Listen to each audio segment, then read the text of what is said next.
What is up, Homebrewed Christianity listeners? This is Trip. And any idea what podcast you're listening to? Jeez, this was right on the tip of my tongue. Higher expectations for me, Nathan. I know. It's been a rough week. Oh, is it the Homebrewed Christianity podcast? Yes, it is. And this is a podcast where we like to bring you some ideological versions of ingredients for you to brew your own faith. And today on the podcast is actually a very, very dear friend of mine, Doug King. He is part of Presence, which is a nonprofit.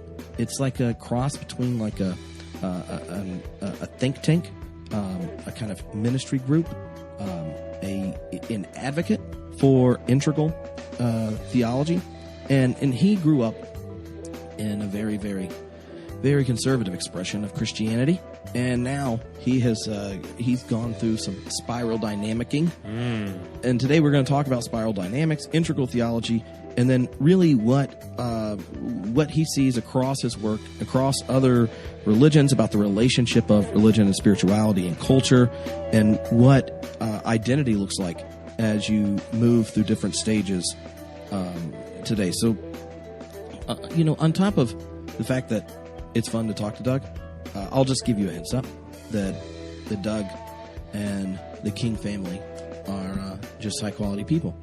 I've really enjoyed them. We've done stuff with them just like as a family, hung out, connected. They've been supportive of a bunch of different homebrewed endeavors. And so now you get to meet him on the phone. And so the best part though, and I know we mentioned in the interview, is that they have a free video series that kind of goes through the kind of integral spiral dynamics vision that we kind of touch on. So in it, we only talk about it a little bit because I know there's like thought through with pictures, nice little video teaching series, and then he ends up telling more of his story and what some of their kind of a transreligious work they do looks like, and yeah, he's a great guy. I remember meeting him at the Unfolding Spirituality conference we had out here at the Hatchery. Yeah, and so their website's presence.tv. And you'll have all the links on the website, on Homebrewed Christianity's website. You can go there, find the links. So before we jump into the interview, just got to tell you a few things. One, Theology Beer Camp. Boom. This summer, August 18th and 19th, in the city of Denver, Colorado. Peter Rollins is going to be joining us for some Theology Beer Camp. 2 days of just craft nerdiness, right for your brain piece and your gullet. And if you live in or near Oklahoma City, we're going to be there the following weekend. So in August, Peter Rollins is going to go with Nathan and I. We're going to fly out and we're going to road trip around in the area. So you should definitely come. These are Southwest hubs, so they have those little summer getaway fares, so you can get cheap plane tickets even if you can't drive. And somewhere between the two things, there's a total solar eclipse, which Nathan's very excited about. That. So we're going to go somewhere where you can see it and listen to Total Eclipse of the Heart during the total solar eclipse. And we might get Pete to sing it. Yeah. And we might tape it Total and put it on the internet. Or he'll stare awkwardly while Trip as I sing it to him on Facebook Live. That's right. But don't tell him that. No. Don't mention it. Yeah, don't tell him. It'll be a surprise. It'll be a surprise. Also, I want to give a shout out to all of our most recent joiners of the Homebrewed community. You may be saying to yourself, Trip, how in the world do you put out like 2 or 3 podcasts a week? And we keep getting all these resources. We get Lectiocast, Culturecast, Homebrewed Christianity, TNT, Barrel Age. You're doing classes and stuff all the time. It's because we have members at the Homebrewed community. That is the overwhelming majority of the support that keeps Homebrewed Christianity going, is the Homebrewed community. So if you want to be a member and get your own ecclesiastical title, that's right. Other people, they like have Kickstarters, Patreon pages, and you go give money, and they're like, well, here's a little perk. We give you ecclesiastical titles. That's right. So if you want, you can even choose your own. Oh yeah, you could be an acolyte, a deacon, a bishop, you could be elder. A bishop, an elder. You could get those, and then we have one new member who has his own title. Canon to the Extraordinary. Canon to the Extraordinary. You may be saying, where is said Canon to the Extraordinary? It's a secret. You have to be... I don't know. Those who know don't have to ask. You know? Yeah. That sounded good. Anyway, yeah. So go to homebrewedcommunity.com, support there. Then you'll also be in the secret Facebook group. You'll be able to join, depending on what level, like all the classes and stuff are free. There's a little community interaction stuff. You end up meeting other nerds and things, which I found that the homebrew community is a great place to not have to go to the library when doing your research papers related to the right topics. And you also get to give input and such for what we do at Homebrewed. So, yeah, go to homebrewedcommunity.com and community.com. Mm-hmm. And think about it. Yeah. Because, everyone in life says, why can't I be a bishop? I say it all the time. I know. Oh, yeah. So we're looking forward to seeing a lot of you during Theology Beer Camp. And remember, if you don't live in anywhere near Denver or Oklahoma City, but you're like, I can't believe they're going to these states with no ocean touching them. What is this? But the people there complain all the time that we do stuff on coast. They're like, where's the love for landlocked states? So if you want Theology Beer Camp to be a future destination in your city, then go to theologybeercamp.com, and there's a little clicky click in there, and then you say, like, I want it to come to my city. And you say, like, also, like, if it comes here, I'm down to be a camp counselor. So do that, and then we'll know where the people want Theology Beer Camp to go. We'll just follow the people, the will of the people. Follow the crafted spirits. That's right. So yeah. I can't think of anything else we need to say. Enjoy. Enjoy. King.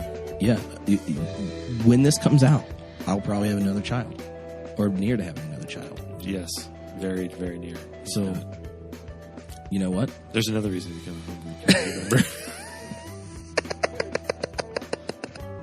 Well, I was just saying, if you aren't following me on Instagram, there's liable to be a cute infant picture in the near future. So, yeah. Until next time, just brew on. Brew on. Hello, Homebrewed Christianity listeners. This is Tripp, and today you get to meet Doug King, who has been a friend of mine for a number of years. He works with a group called Presence. He's into integral theology. He works with a whole host of different religious traditions, working towards a vision of wholeness and peace globally. And the crazy thing is, the beginning of this story of Doug, where you're about to meet, is a place that many of the podcast listeners have never been. It is a place, a very conservative part of the church. So I want to tell you right now that this conversation is going to end where it was so far from where it begins to buckle your safety belt. And know that if you go to the website for the post for this, you'll find a link over to a whole video series that Doug did, kind of introducing integral theology and a lot of what Presence is doing. So don't forget to check that out. But with that said, now you're going to get to meet my friend, Doug. So Doug, thank you for coming on the podcast. It is a great pleasure to always have a chance to sit down and talk with you, Tripp, and I certainly enjoy any time I can get the great information I get from your Homebrewed site. So it's great to be here actually on a podcast with you. Well, I, one of the things about being a podcast guest is I'm supposed to ask more questions rather than just go on long diatribes. So I might listen more. That's usually what friends say when they come on the podcast. We'll see. We'll see. All right. So, before we kind of get to where you are now, the story of Presence, the story of the King family, in the church is like it's a long one with many stops. But maybe, where we can begin is for you to kind of share, what was, the religious world, that you were, when you were born into. Yeah, it does begin, as you said, you mentioned, Tripp, with my dad, Max King, who's written a couple of books. And it's fascinating because my dad was born in a farmhouse in West Virginia, as were his three siblings. He grew up in a farm community. He went to a one-room schoolhouse that had grades 1 through 6. And he attended a one-room church building, which I remember from my youth attending before they went to a different place at the bottom of the mountain where the big church was. I think they probably had almost 100 people there. And so it was very much what you'd find in a Appalachian type culture. A very much boundary-driven, very closed thinking, as we would consider today, fundamentalist type background. And the interpretation of the narrative, the biblical narrative, was very much an us versus them interpretation. And my dad was always one who asked questions, and eventually those questions led him to studies of things that people were debating in his day and time.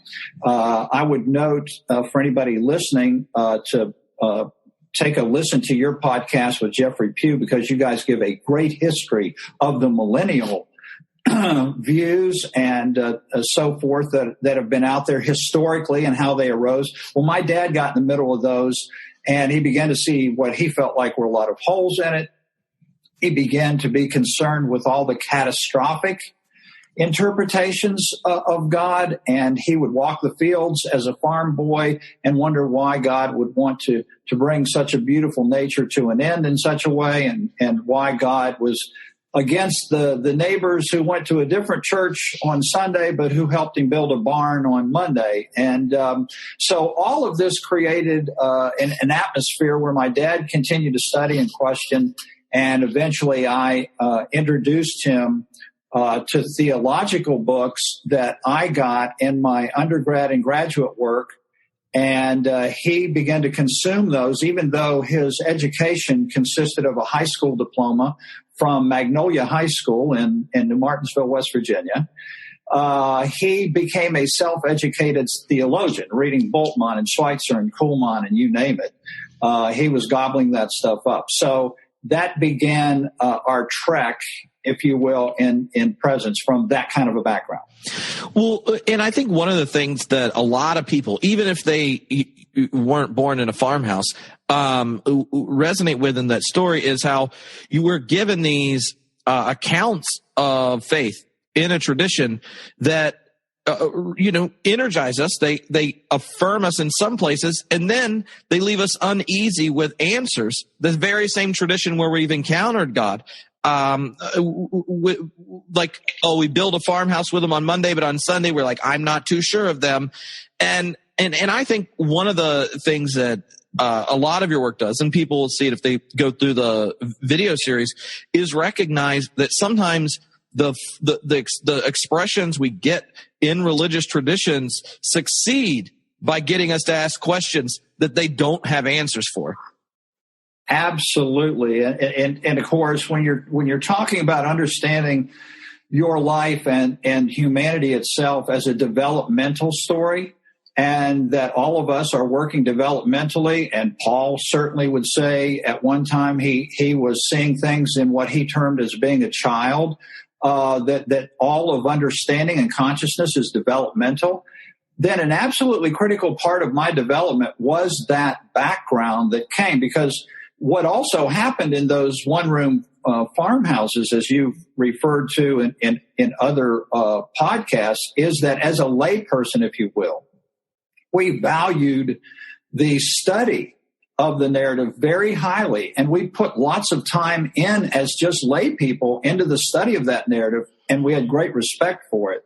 And so from that, we had the ability to then begin to question the interpretation of it. First, you have to know it before you can interpret it.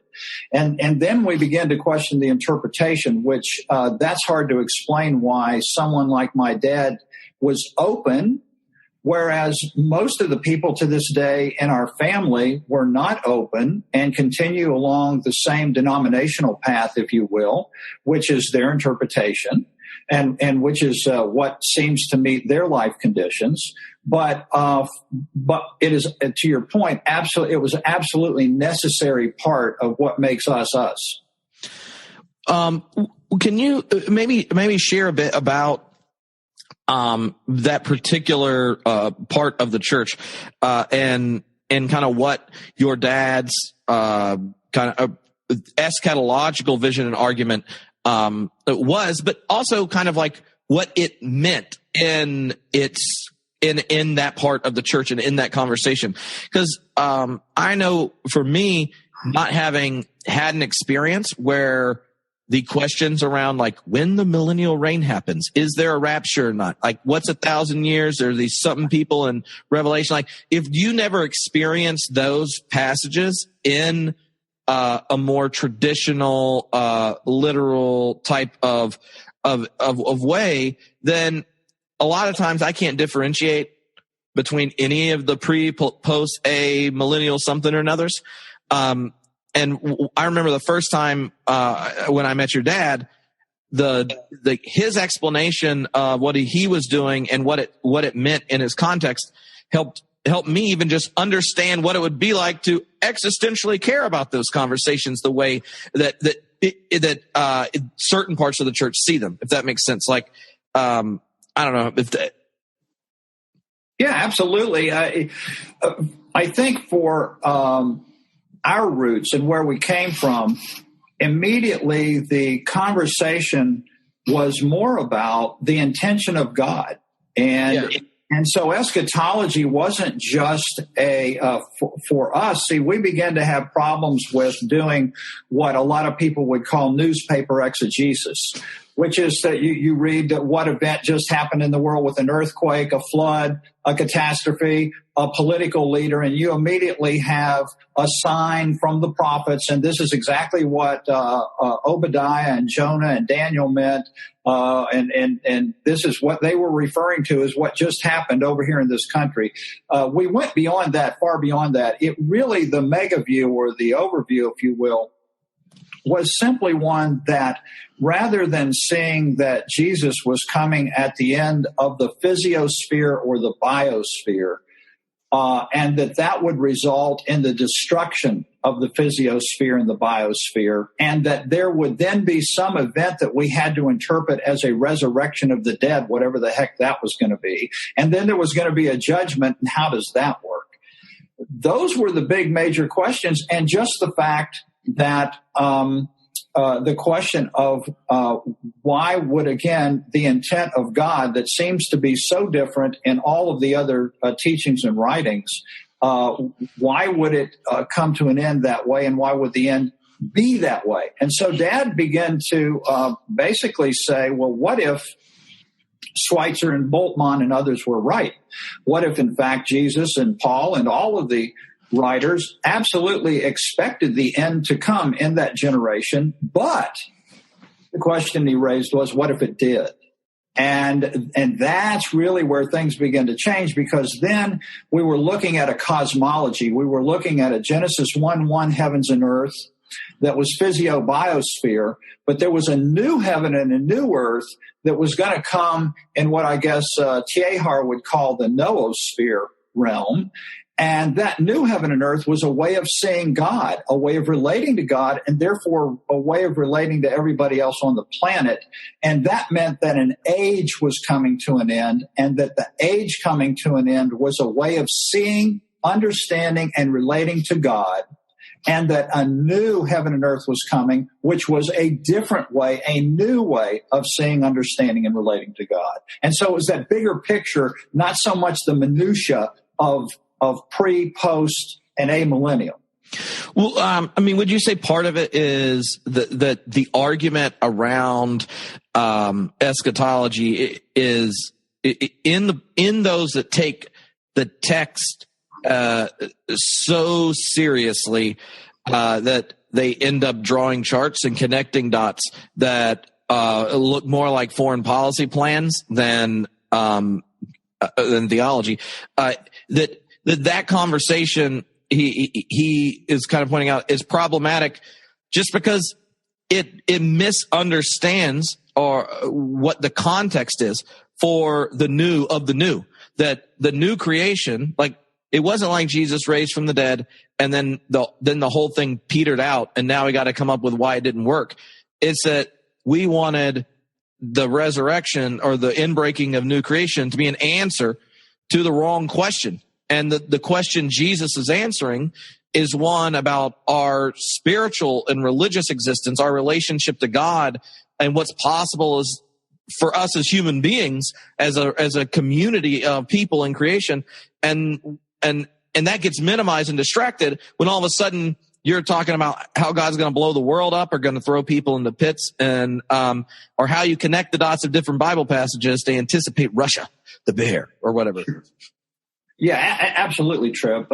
And so when you study, if you get into from a theological standpoint, you study the history of interpretations of Paul's eschatology, Jesus' eschatology, et cetera, et cetera.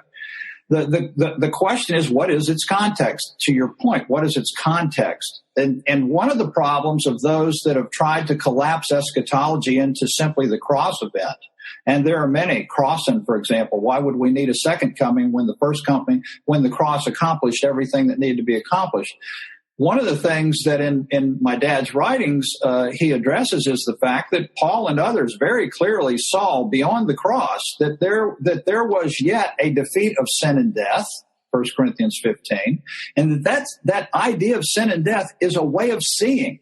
Now, what does that mean? And why is it yet to be destroyed?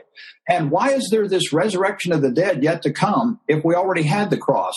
Well, when you begin to study the context, then you're beginning to study worldviews and viewpoints rather than events that relate to the, again, physiosphere, the planet Earth is going to burn up, the heavens, the stars will melt, and all these kind of things. That's apocalyptic language. Back to the work you did there in the previous podcast with Jeffrey Pugh.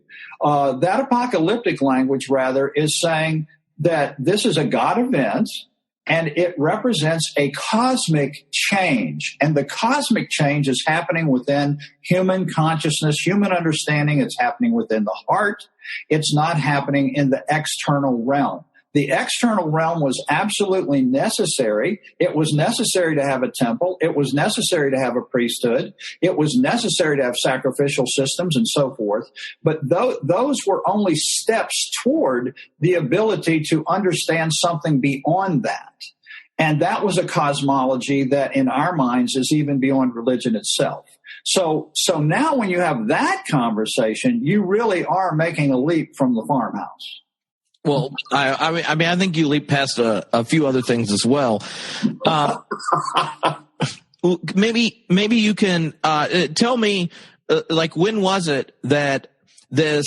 In one sense, your dad is arguing for a different interpretation of the biblical narrative, and one that doesn't end in going, Jesus was wrong, and Paul is a bit trigger happy on the date, right? Like he goes, well, maybe they weren't. What would that look like? Oh, neat. The earth doesn't have to be destroyed, and maybe we might not want to kill it. But you have like this one, like this battle of interpretations of the story within one religion. And then what you're hinting at is that this understanding of the Christian narrative leads to you interpreting this story as part of a larger story of the Spirit. And when was it, or maybe you can describe the way in which the kind of account of the Christian story led to you seeing parallels or connection between developmental theorists or theories of the evolution of religion across traditions?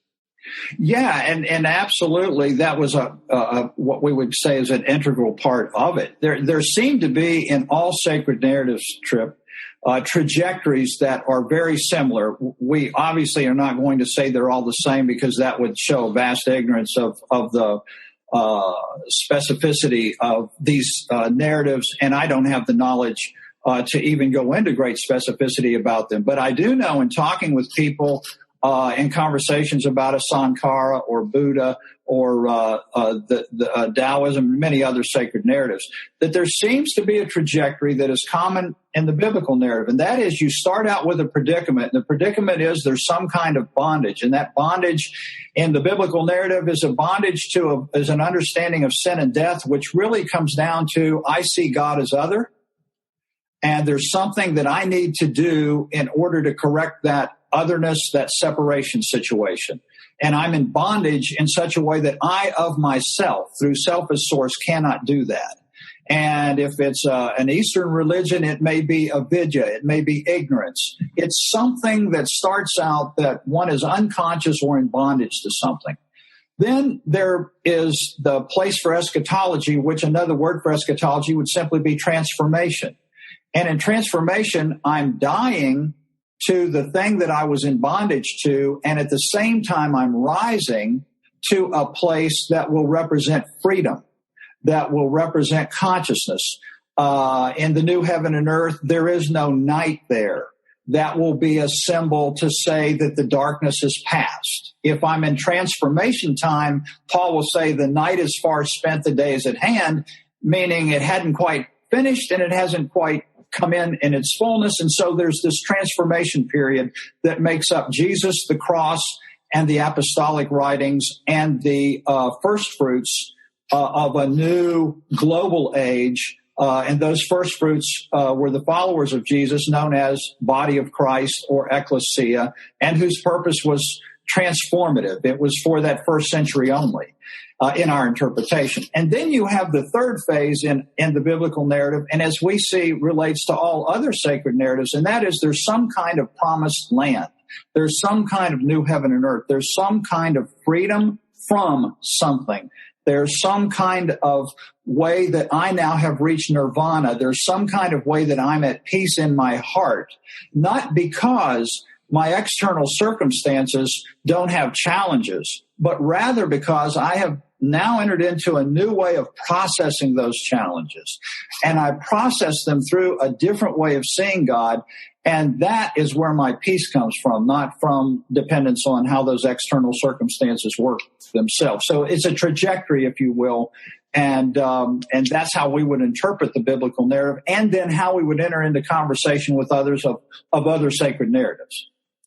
So how does seeing that trajectory in within the Christian story, and obviously this story you're telling includes then the story of the church's history, which so Christianity as a religion and its own kind of story of self-understanding, when you see that growth and ongoing development not as something that's bound just to the narratives that are in the text, but the narrative of the people that continue to engage and interpret the text,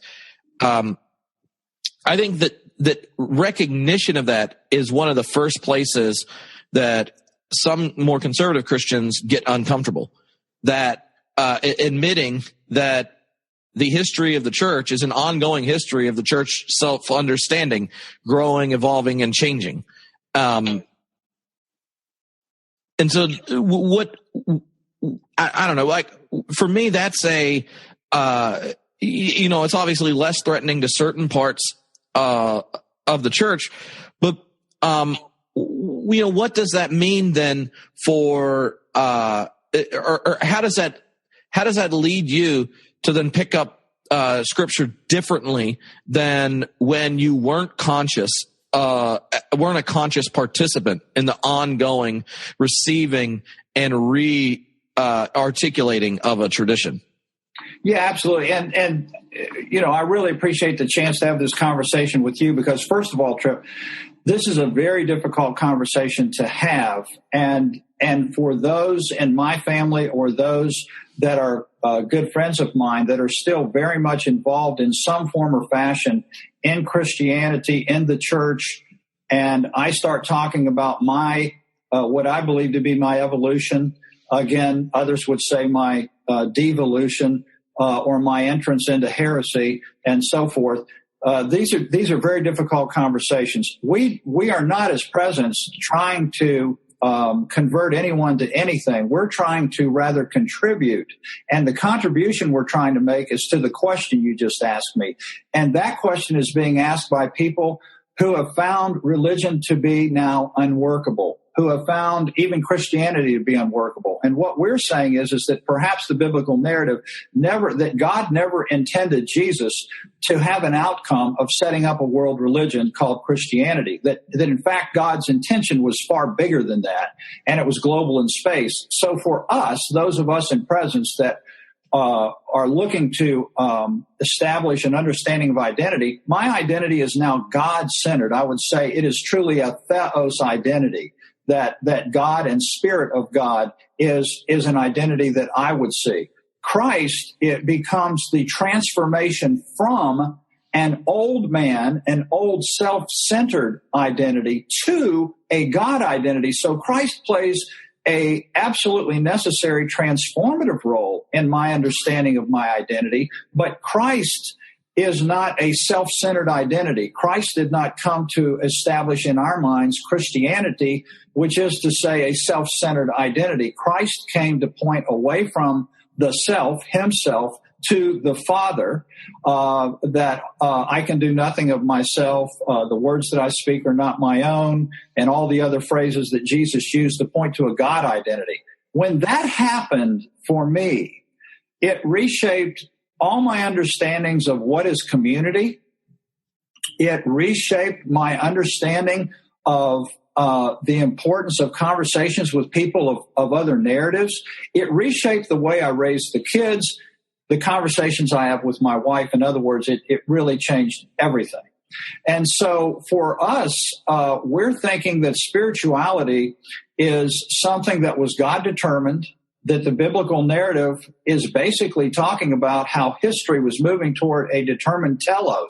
And so you have a determinism in that. But the determinism was for the establishment of an ongoing co-creative future, which is open and which requires me to participate in it for its outcome. And so that means that presence is involved in groups that have to do with the UN sustainability goals. Why? Because we don't see a catastrophic future, and we believe we're co-creators of the future, and it's time to stand up and take care of issues that are threatening our planet. Or we want, if we're concerned about politics, or if we're concerned about the ecology or whatever it is, then you become active in that because you now are a co-creator of that along with all other brothers and sisters on the planet. And a brother and a sister for me is whoever I'm talking to at the moment.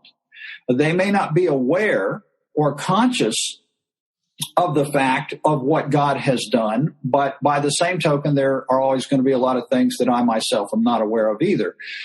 So from that standpoint, my thinking goes global, if you will, and community is wherever two or more are gathered. And a spiritual practice is any and everything I do with intent. None of these things are confined by a boundary, such as a building, a day of the week, or a specific thing that I call a religious practice versus a secular practice. Those lines begin to disappear. And so for us, this integral way of seeing would relate to Paul's phrase, God becomes all in all. God's science, God is eco, God is every country, God is transreligious, transpartisan, he's transgender, on and on we go. And I use the word he, obviously in a metaphorical way. God is a whole nother discussion for a different day. But it's that kind of way that my thinking has opened up, and it's those kinds of principles that we talk to our kids and grandkids about. So, what is it that you think people most often misunderstand when they meet you or really anyone kind of trying to articulate the vision presence is working for? Well, I think immediately, anytime we have an identity. So, for example, if you had approached me in my 20s with what I just said, I would have been furious because my identity used to be tied to what I considered the church. Now, when I say tied to the church, that just simply begins a conversation about who is the church. And we have tens of thousands of iterations of that we can talk about at that point. Which is but we only know there's one true church. Well, I did. I knew that. Yeah. Well, that really helps the conversation. Which is why conversations I had with people didn't last too long, and they always had something they had to go do.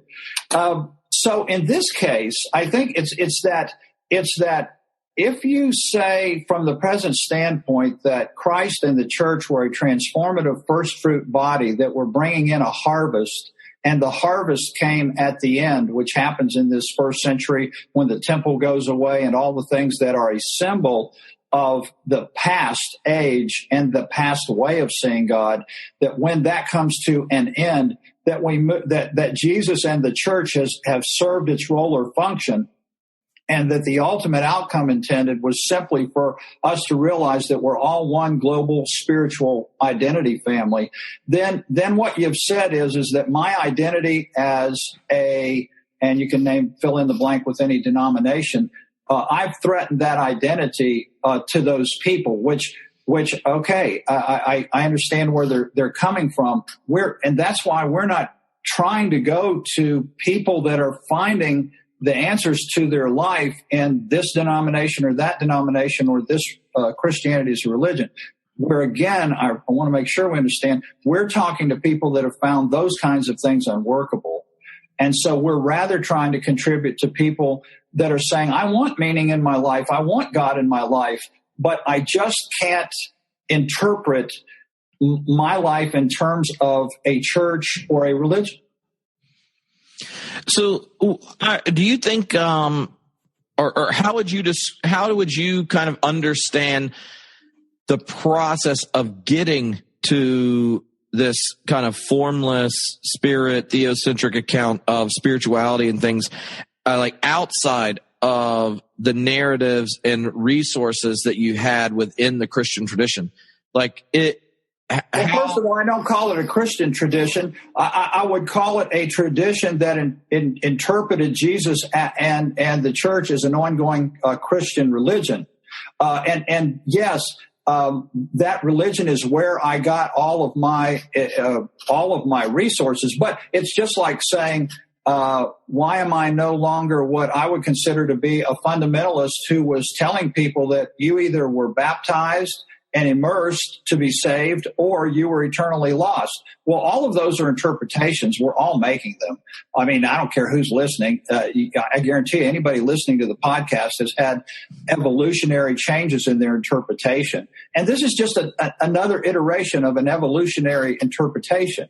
So to your question, I value everything I got from the fundamentalistic church program that I was in that helped me study better, think more, ask questions, whatever. So again, and then also this is not the denigration of anyone who's a fundamentalist. You know, a fundamentalist is just simply someone that's more conservative than I am.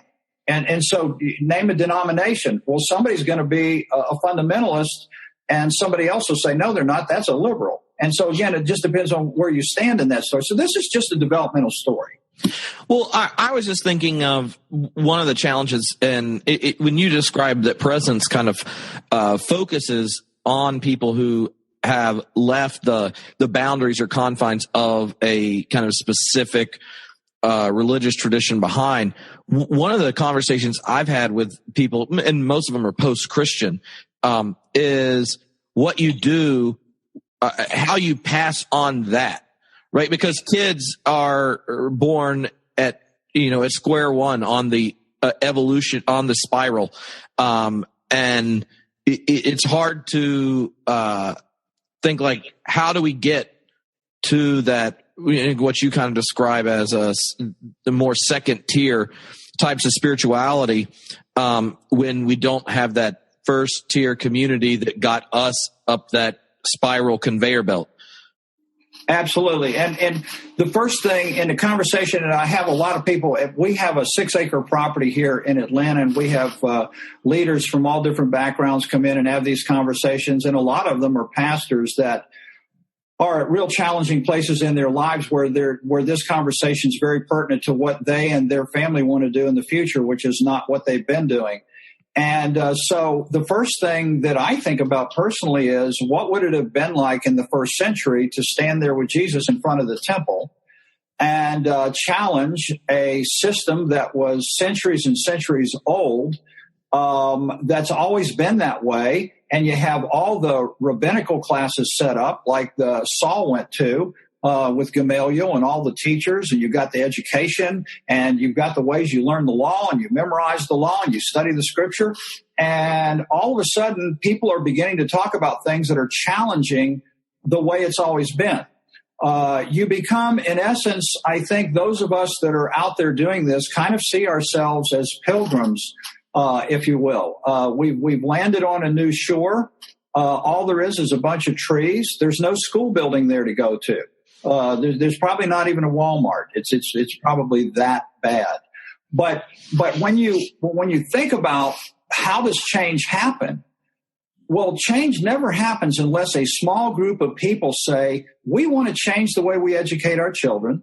We want to change the stories that we tell them. We want to change the way we tell the material. So when we're with the grandkids, we tell the Bible stories. We pray. We do all the things that are important to our lives. But we're doing it in such a way that is not associated with the way we used to do it in the very much developed 2,000-year-old religion of Christianity. Mm-hmm. When you're kind of taking your own history, experience, story, and then all of a sudden you end up in conversations that I'm sure the 20-year-old version of yourself was really, really disturbed by you having friendships and partnerships across religious traditions. Tell me what you would be telling your 20-year-old self. Like if you were talking to 20-year-old Doug King and giving him some advice, and knowing what you've learned since then, how would you put it? The first thing I'd tell him is he needs to get a girlfriend. I think we all agree with that, Trip. Once you get a girlfriend, man, all your boundaries get challenged, and you can't just stand up and tell everybody the way it's going to be. Then after that, seriously, there isn't anything that you can tell 20-year-old Doug that he's necessarily going to be ready for. And so this is the same as us raising our children. Evolution happens when we encounter the unworkable. And as much as it pains me with my children to not be able to just walk in and give them the answer to what they should be thinking or the way they should be going, I can do my best. First of all, Danae and I say, whatever it is that we want for the kids, let's live it today ourselves. That's number one. Let's live it today ourselves, because we know that's the greatest sermon we can give them. And that is a 24/7 thing. It doesn't have anything to do with something we would associate with constraints of days of the week and religious times and those kind of things. Then secondly, as they encounter the unworkable, those are the times to have the questions when they are hurt, when they have failed, when they have experienced pain and suffering. Those are the times that you can sit down, and because you haven't been drilling them with, you should be doing this, you should be thinking that, you should be in church, why don't you come to church with me, or whatever it is that you're trying to drill them with that they have no interest in. If you are trying to find ways that you support them, I love the way you play guitar, man. I love the way you throw a baseball. I love the paintings you're doing. Isn't that beautiful? Isn't nature beautiful? Isn't sports beautiful? Isn't it great the way this works and that works? You already know that what you're trying to do is to say that spirituality is all of these things, and I'm trying to lead in such a way that we can always have a conversation you'll want to have. And that's the best I think I can do as a parent. And the same is true as a friend or a neighbor. I just try to find the thing that my neighbor is most interested in, and I use that as the entry point for their life. And for a long time, neighbors would have no clue what I do for a living. They never ask. All they know is they think that I think a lot like they do. And the reason they think that is because I have, with intention, tried to enter into their life conditions. And I'm doing it in a way that this is a spiritual practice for me. And when that person is broken, hurt, or someone in their family's in need, or blah, blah, blah, blah, blah, I begin then to maybe have opportunity to talk about prayer, that we will certainly bring God into that conversation and my ideas of God. And it may not go any deeper than that. Some of my kids would be able to sit down in this podcast and contribute, and then others of the kids are not on that level. They're just not going to ever be of that level, and we have to understand that those are life conditions and circumstances that exist as well. Well, one of the things I think that's important in what you just said, and maybe you can expound on it, is one of the reasons I think some people resist change is the implicit judgment that change has to not just their former self, but a lot of people they care about. And one of the challenges spiritually, I think, is realizing that where you are on the journey, or even where you kind of tap out, and that's like where the process ends at kind of big game-changing personal development, is not part of an assessment of the person's value. Oh, absolutely. And this again is so important for raising children. You know, what's my expectation of you? Are you the good child or the bad child? That would be a real basic, you know, and we can say that before God. Are you the good child or are you the bad child? And while we may not even say that out loud, they hear the message loud and clear. And a neighbor or a friend hears the message loud and clear. And just the way I approach them at 20, from this standpoint of having my act together and doing what was supposed to be done and getting it right and doing it the right way. So because religion is boundary driven, which brings us to self as source. A nurse never comes into a waiting room and announces, it's a Christian. Somewhere along the line, someone through self as source has made a decision to take upon themselves that identity. It's not seen as innate. And so once we do that, we then decide, what are the boundaries around that identity? What does one do? Where does one go to church? What are the boundaries of that church? And once that starts, we will then, once we enter into the world of boundaries, we then are susceptible to boundary-driven conflicts. Where there are no boundaries with regard to identity, there can be no boundary disputes, which means no judgment. Jesus said, judge not. He's basically saying this new heaven and earth coming is taking us to this place that we would interpret as a place where, no, spirituality is innate in every human being. So we're not judging you in the sense of God, obedient, disobedient, faithful, unfaithful, saved, unsaved. No. What we're talking about now is we're a human family, and we have to ask ourselves, what is healthy versus unhealthy? What most aligns, in our opinion, with spirit? What most resists, we think, the fruits of the spirit or the principles of spirit? And we won't even agree on that all the time, but I could agree to disagree with you a lot more easily if I didn't feel that some identity was at stake. And that is where we and that's why I have so many people that are getting burnt out in ministry and other things. And we're trying to encourage these people. Don't throw out all the richness of what you have. Just use that to perhaps evolve and reinterpret it in a way that you can continue to be extremely useful to many people in your universe. So maybe one way to kind of wrap up is for you to share some of the different ways they could connect with presence, but also, like, what are some examples of what your own journey and story has what are the activities that's really led you to invest in? Yeah. So because community is not a specific group, but it's any group.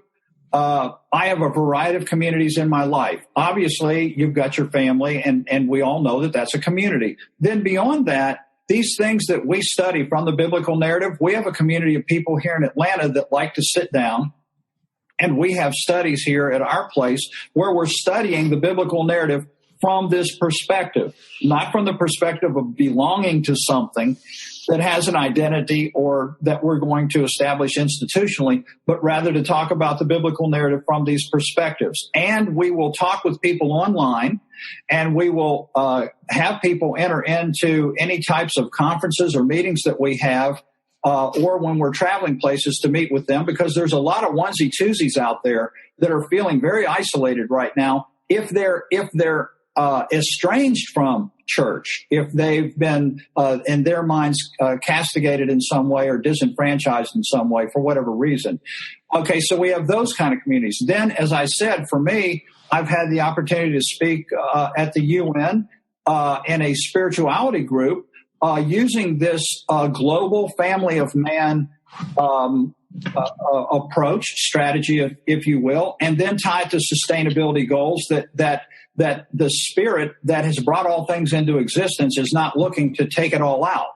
And therefore, we have to be stewards of that which we have in terms of these goals. Then there's other things that we do personally that might be to support a particular cause. You see them on Facebook all the time. You can do that whether you're a Christian or not a Christian, and that doesn't change. But what I'm saying is that I see community as spiritual in all of those particular engagements. And I'm always looking for a way to simply contribute. And that's a pretty big topic. If you just get up every day and you say, how am I going to contribute to? Well, I got my wife, I got the kids, I got the grandkids, I got these people, I got those people, I got these people coming in. I got this situation I see out there on Facebook. Is there anything I can do there? It's a pretty simple thing. And I believe that that's the way Spirit is supposed to be. And so that's how we engage. And through the website, we do write things. We have blogs. We have contributors that are talking about these kinds of spiritual ways of seeing, if you will. And again, encouraging people to think about other ways to interpret rather than give up on that narrative. Mm-hmm. Well, thank you very much for taking the time to hang out on the internet and connect. I know that if you're listening, there'll be plenty of resources on the webpage for this. But why don't you tell them just how to find you on the internet, Doug? Yeah, we're simply presence.tv, as in television, presence.tv. You can go there, and we also have info at presence.tv for any questions or remarks you'd like to have, pro or con, or if you're looking for someone to reach out and have more conversations in depth. Now, what about heretical condemnation emails? Where do those go? Do those go to Mike? Is he the one that answers all the... Yeah, I send those to Mike Morrell at presence.tv. he answers all the heresy charges. All right, that's good. Yeah, well, and again, we've been heretics way before it was fashionable, so that doesn't bother us. I've actually had some people that started off with that approach, but this doesn't usually work. But in some cases, they've actually gone on to study and rethink and have their own journey that changed considerably for that. So again, as being free to say, this is not about me judging them where they are or what they're thinking. Instead, I can try to contribute to them, and it either will or it won't, and then I'll let it go.